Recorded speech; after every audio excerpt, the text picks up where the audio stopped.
work today.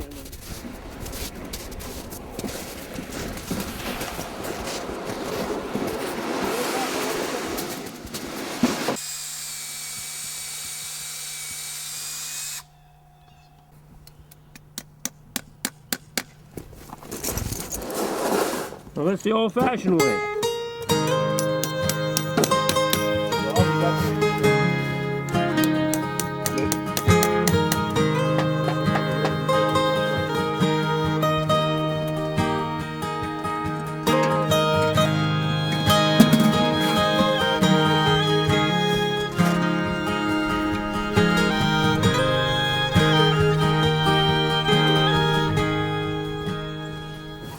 I wanted to do it, and I didn't want to just make a couple of liters, and we tried that. But so I decided, I found some of the equipment and decided to build the rest of it. These I think are around 80, 75 or 80. So it's usually probably about 30 years, I would guess. I don't know exactly. But they got a new system now where they're pumping them out of little trees, so I don't know. I don't like that vacuum stuff, but it's alright, I guess, if you're in the business. A stump off a big one like that great big one behind you there, and I think I couldn't get a clear place in rings, but it was something over 130.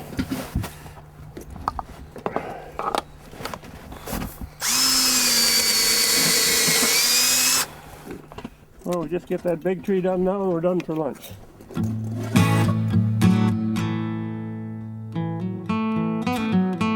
I just love getting out in the spring like this. You know, been cooped up all winter, right?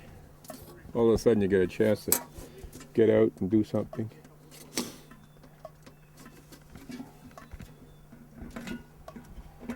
I'm not very big on this couch potato thing.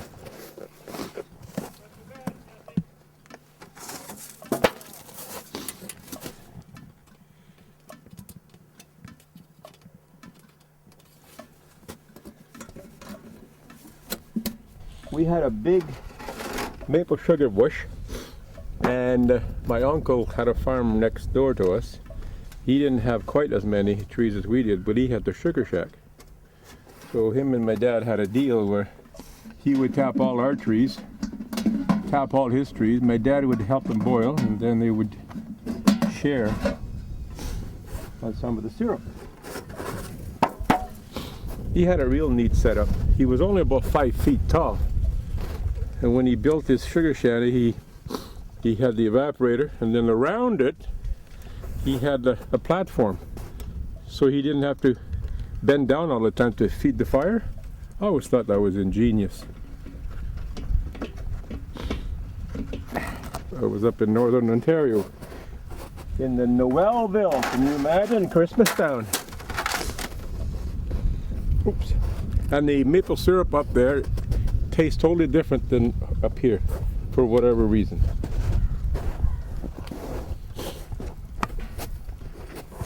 The old timers used to say it had something to do with the soil.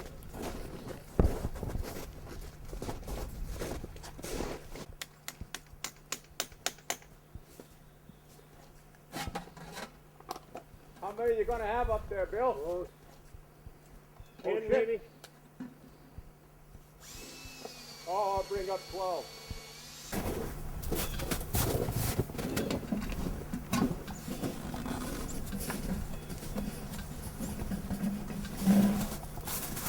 That tree, I would bet. I bet we get 1,000 liters of sap off that tree. Oh, I wouldn't be surprised. That's a whole lot of them. That clutch of trees, that is. Yeah.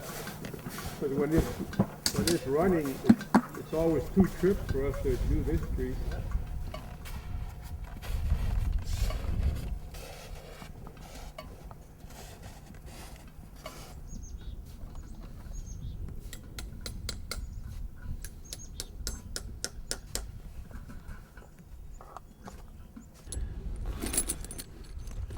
These are nicer to put the lids on with, actually. I was going to buy them all like that, but then Julien started to work with me and I couldn't afford it.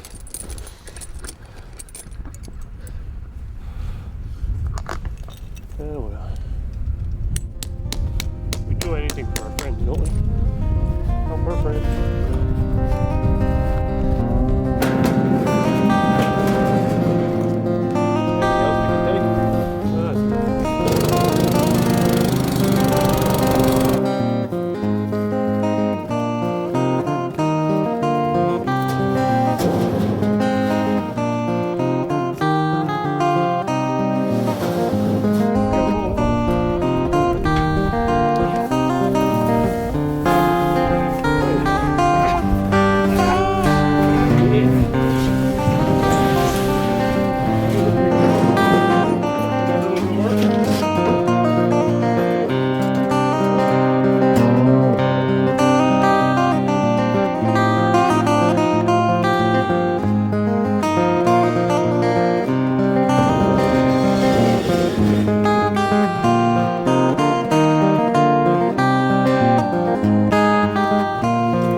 Shacks, but no, there's only, in this whole area, there's only one person I knew was doing it anything like this, and they had quit, so I basically picked it up as I went. Not a bad job. Just the damn snow this year that's made it snow showable, or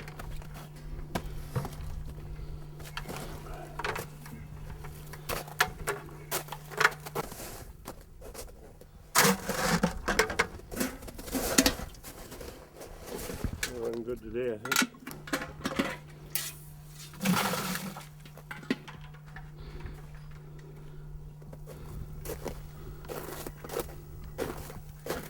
This is the worst picking up in this when the snow's like this. Normally it's not like that.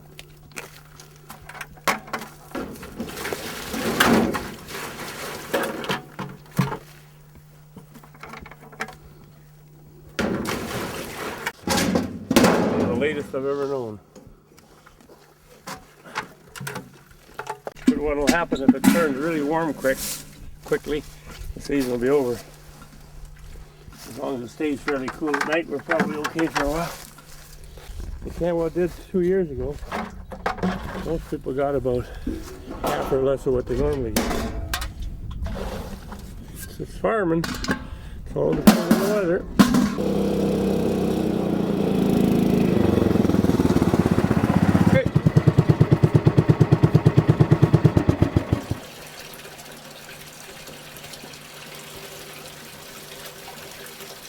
We empty sap in the tank.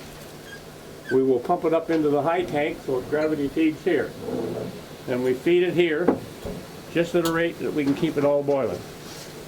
When everything is running, we can pull 15 to 20 liters about every 4 to 5 hours. So it's very much a handyman's setup. It's not a commercial in any means. And we just do it because the fun of getting out in the spring in the bush. There's quite an art to the boiling you don't realize, but you don't just put a fire under and boil, or burn.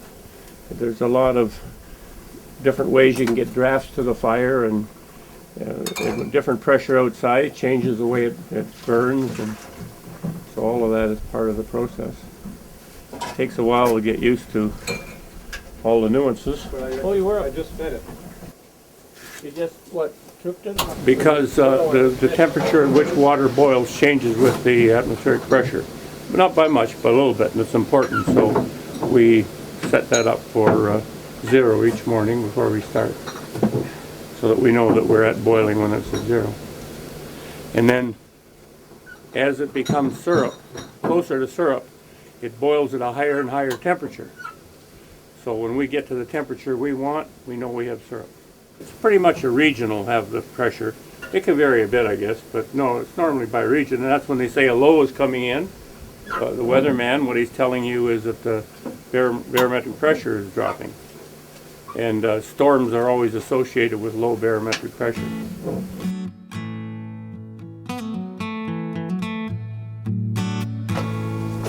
We're going for it. Watch the good Lord.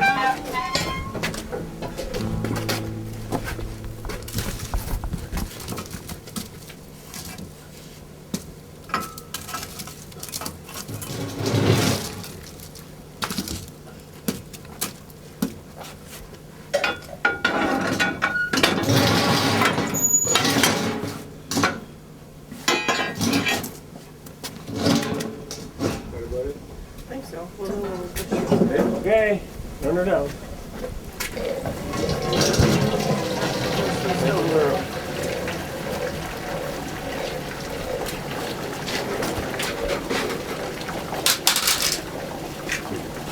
When you're washing up, Elizabeth, wash off the top of that thing. Yep.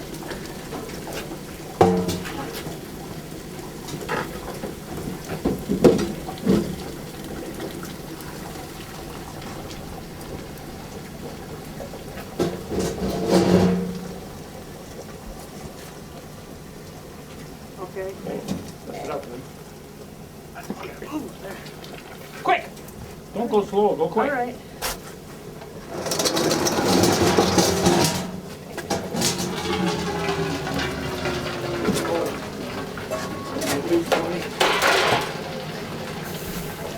Watched last night, you did it, I knew it.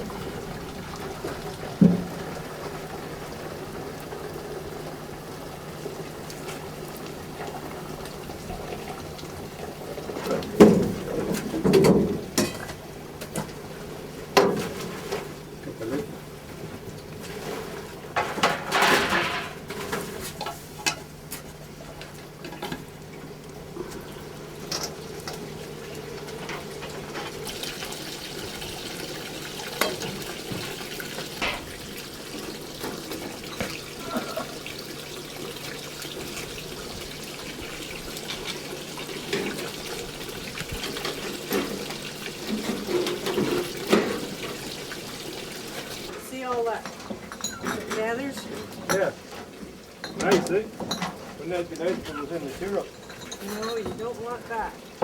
Would that make it cloudy? Is that what your neighbors are I having problems with? think he didn't. He's not straining well enough. I think you're right.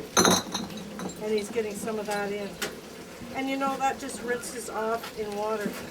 Really? In fact, we knew people who had the big evaporator, and she would take these cloths and just rinse them back in there. You gotta be careful. You don't...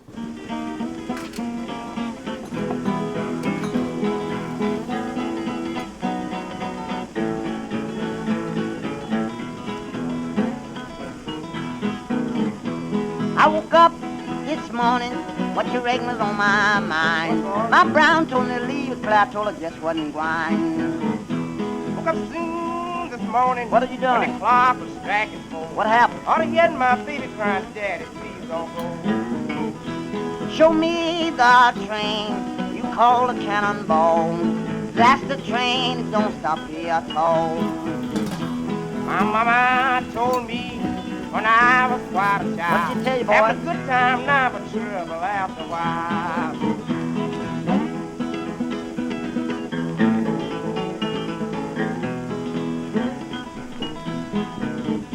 If you ride the seaboard, I ride the L&N. Mama, that's the train that sure carry in the wind. My mama told me when I was 4 years old. What'd she tell you? You gonna be around the horn, God bless your soul. Here's the gold right there. Slow down, me no fireman, a cruel old Indian. Took my girl, yeah.